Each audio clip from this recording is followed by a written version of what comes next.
ఏమండి,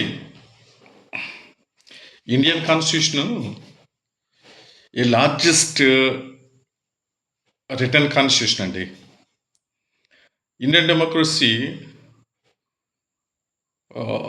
largest biggest democratic country in the world. మీకు తెలుసు కదా, India is highly populated country in the world. ఈ ప్రపంచంలో అత్యధిక జనాభా కలిగినటువంటి దేశం. లార్జెస్ట్ పెద్ద లిఖిత రాజ్యాంగం అన్నటువంటి దేశం భారతదేశం. ఈ రాజ్యాంగం, మన రాజ్యాంగం ఎటువంటిదంటే ఫ్లెక్సిబుల్ అండ్ రిజిడ్. దీని అది చాలా దృఢమైనటువంటిది, సరళమైనటువంటిది. పరిస్థితుల్లో ప్రభావాన్ని బట్టి దేశ అభివృద్ధికి అనుకూలంగా మార్చుకునేటువంటిది. తర్వాత కొన్ని విషయాల్లో మార్చబడినటువంటి కాన్స్టిట్యూషన్. ఈ రాజ్యాంగాన్ని డాక్టర్ బిఆర్ అంబేద్కర్ రాశారు. ఆయన డాక్టర్ బిఆర్ అంబేద్కర్ గారు డ్రాఫ్టింగ్ కమిటీకి రచన రాజ్యాంగ పరిషత్కి అధ్యక్షులుగా డాక్టర్ బాబు రాజేంద్ర ప్రసాద్ గారు ఉంటే, రచనా కమిటీకి డాక్టర్ బిఆర్ అంబేద్కర్ గారు ఉండి రాజ్యాంగాన్ని రచించారు. ఈ కమిటీలో ఉన్నటువంటి వారు అనేక మంది మధ్యలో డ్రాప్ అయిన సందర్భంలో ఎక్కువగా కాంట్రిబ్యూట్ చేసి, కష్టపడి శ్రమించి, తనకున్నటువంటి విజ్ఞానాన్ని అంతటిని కూడా త్యాగం చేసి అతిపెద్ద రాజ్యాంగాన్ని మనకు అందించారు డాక్టర్ బిఆర్ అంబేద్కర్. ఈ రాజ్యాంగాన్ని 1949 సంవత్సరంలో మనం అడాప్ట్ చేసుకున్నాం. ఈ రాజ్యాంగం ఎటువంటి రాజ్యాంగము? Sovereign, socialistic, republic and secular country. దీని స్వరూపం చూడండి, సాలియంట్ ఫీచర్స్ చూడండి. ఇలాగా ఎందుకు మనము పిలుచుకున్నామంటే, ఈ రాజ్యాంగము అలాగా భారతదేశానికి అవసరం కాబట్టి అలాగ మనం పిలుచుకున్నాం, అలాగ మనం ఒప్పుకున్నాం. ఈ రాజ్యాంగము ప్రజలకి ఏమి వాగ్దానం చేసిందంటే,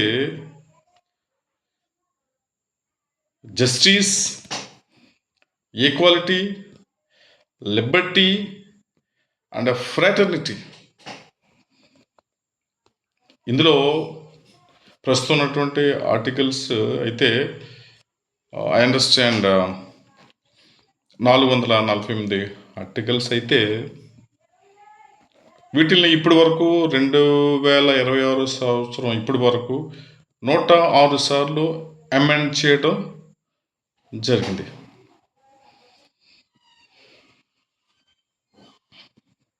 ఇది రాజ్యాంగ స్వరూపం.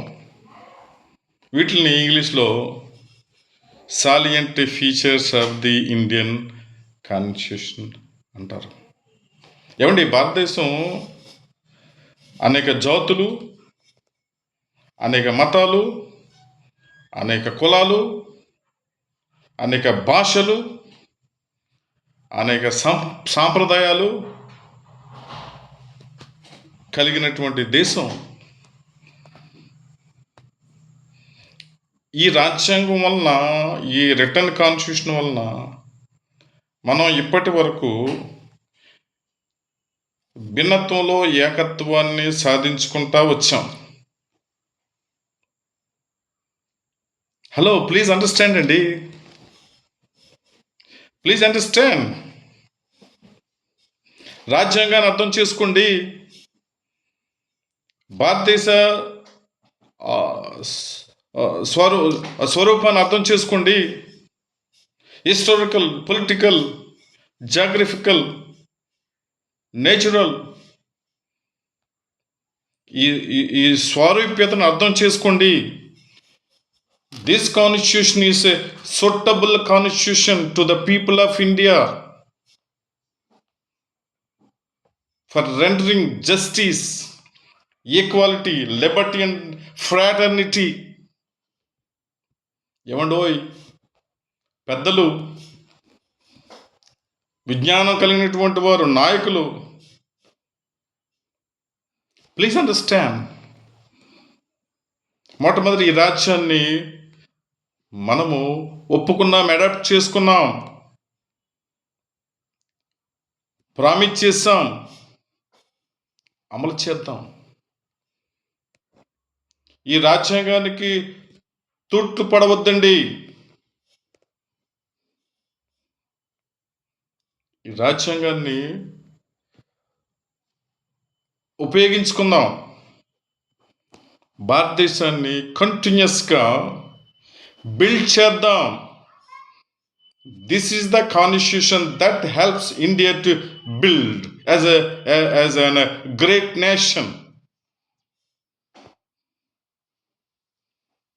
ఏమండి, హలో, నేను కొంచెం చదువుకున్నానండి. ఈ భారతదేశంలో జరుగుతున్నటువంటి పరిస్థితులు, అల్లరులు, దాడులు, దోపిడీ చూస్తూ ఉంటే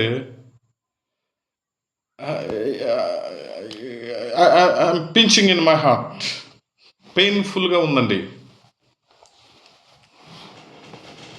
అన్యాయాన్ని ప్రశ్నించాలనే ఉందండి,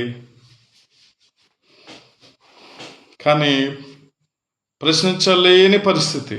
ప్రశ్నించే గొంతుకులు నొక్కే ప్రజాస్వామ్యం అండి, వ్యవస్థలండి. ఏమండి, షేమ్ ఆన్ ఇండియన్ డెమోక్రసీ. మంచి దేశం అండి, మంచి న్యాచురల్ రిసోర్స్ ఉన్నటువంటి దేశం, మంచి హ్యూమన్ రిసోర్స్ ఉన్నటువంటి దేశం. ఈ దేశంలో గొప్పవారు ఉన్నారు. ఈ దేశం నుంచి ప్రపంచానికి జ్ఞానాన్ని అందిస్తున్నాం, కానీ ఈ జ్ఞానాన్ని మన దేశానికి మనం ఉపయోగించుకోలేకపోతున్నాం.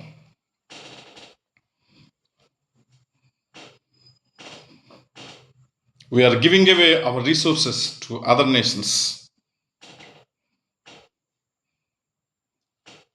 We are giving away our wisdom to other nations. All our resources, much of our resources going away from our country. Because ఎందుకంటే మన వ్యవస్థ విఫలం అవటం వల్ల జ్ఞానం కలిగినటువంటి వారు భారతదేశంలో ఉండలేకపోతున్నారండి. నిజాయితీ పరులు ఉండలేకపోతున్నారు. శాస్త్రవేత్తలు, వైద్యులు, ఇంజనీర్స్, మేధావులు ఇతర దేశాలకు తరలి వెళ్ళిపోతూ ఉన్నారు. ప్రపంచ దేశాలు భారతదేశంలో వ్యాపారం చేసుకుంటున్నాయి. భారతదేశ ప్రజలు భారతదేశంలో వ్యాపారం చేసుకునేటువంటి అవకాశాలు బహు తక్కువ. Let us respect our own nation. మీరు మీ దేశాన్ని, మన దేశాన్ని రెస్పెక్ట్ చేయాలనుకుంటే, రెస్పెక్ట్ చేయవలసిన వారైతే you respect, honour our constitution. That is Indian constitution. ఈ కాన్స్టిట్యూషన్ రెస్పెక్ట్ చేసినప్పుడు, ఈ కాన్స్టిట్యూషన్ ఈ భారతదేశంలో అమలవుతున్నప్పుడు, this nation called India would become biggest nation in the world, developed country అవుతుంది. భారతదేశంలో one of the biggest developed countries in the world. మన నాయకులు వాగ్దానం చేస్తున్నారు, భారతదేశాన్ని ప్రపంచ పటంలో నిలుపుతాం, one of the biggest developed కంట్రీగా చేస్తాం. It's not possible. నీ దేశంలో, నీ సొంత దేశంలో సొంత ప్రజల యొక్క సమస్యలను నీవు పరిష్కరించలేని పరిస్థితుల్లో ఉన్నప్పుడు, రాజ్యాంగాన్నే నువ్వు త్రొక్కుతున్నప్పుడు, how could you make your country as a great nation?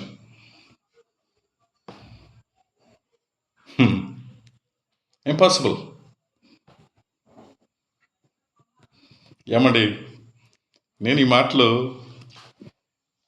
నా దేశం మీద నాకున్న ప్రేమతో నేను మాట్లాడుతూ ఉన్నా. Let us respect Indian constitution. Let us love our nation. Let us love our people.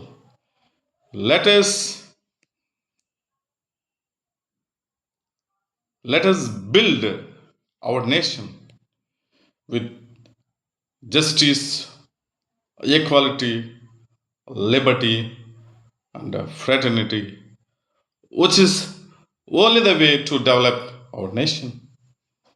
Unite our nation. God bless you. Thank you so much. Love you. God bless India. I'm Dr. N. Christopher, evangelist, Kakinada, Andhra Pradesh, India. My phone number 9959812970. Please like my videos and subscribe. Chris Initiatives. God bless you.